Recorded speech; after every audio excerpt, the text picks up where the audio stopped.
patuloy nating mapapatunayan na the Filipino is worth dying for. The Filipino is worth living for. At idagdag ko naman po, the Filipino is definitely worth fighting for.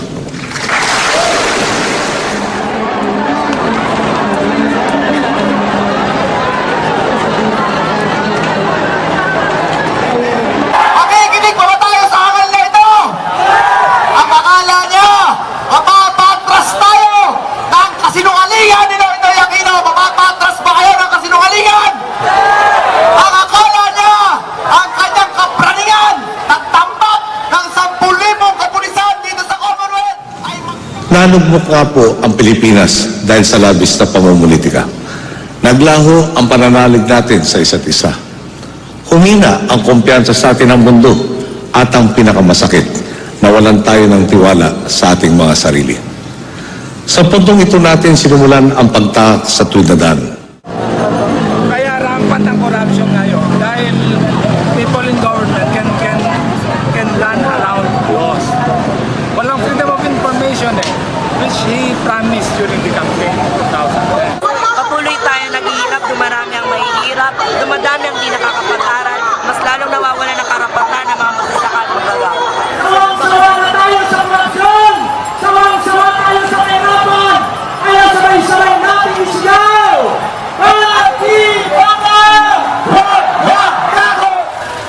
ikaw na nagsasaka, ikaw na sa tubo ay gumagapas, spoiled ka.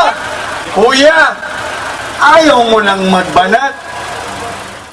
Sabay ng pagtugis sa mga mapangabuso, patuloy rin ang mga proyekto natin para alagaan ang mga nasa sektor ng agrikultura.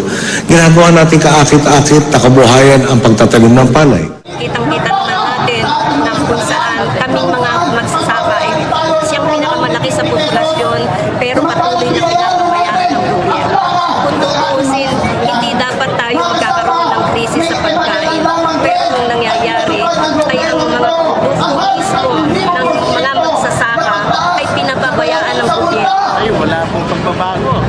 Sa ilalim ng gobyerno Aquino, ang ating mga magsasaka, sabi ko nga, wala pa rin sariling lupa at napakataas ng gastos sa produksyon. Mga magsasaka na sila yung mismo yung halos araw-araw na nakikipaglaban sa hirap ng buhay na wala man lang siyang pakialam. Mas pinapaboran pa niya, gumagawa siya ng mga programa na para lamang sa iilan. Kung sa inyo, ano nga ba ang marapat?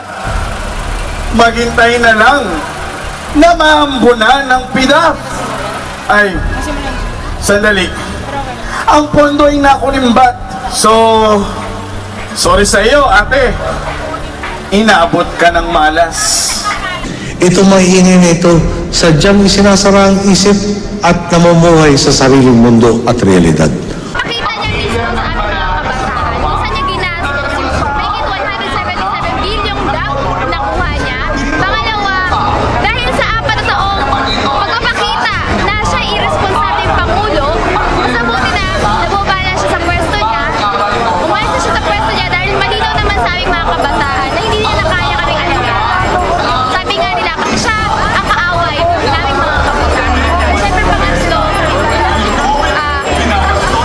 paglaan pa rin ang gobyerno natin ng pondo sa edukasyon para sa aming mga kabataan. Bakit? Dahil sa patuloy na budget cut, tuition fee increase na nangyayari sa bawat pamantasan, ito yung resulta sa pagkaubos ng mga kabataang nag-aaral.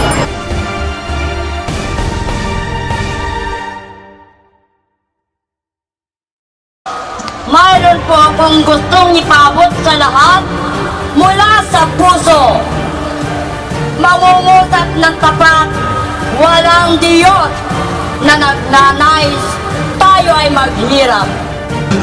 The Filipino is worth dying for. Walang himala!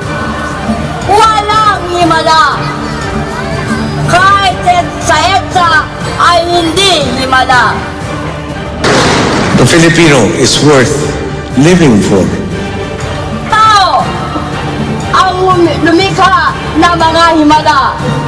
Tao ang nagsasamantala sa kapwa. Tao rin ang dapat na kumilos upang magwakas ang pambubusabos. At idagdag ko naman po, the Filipino is definitely worth fighting for.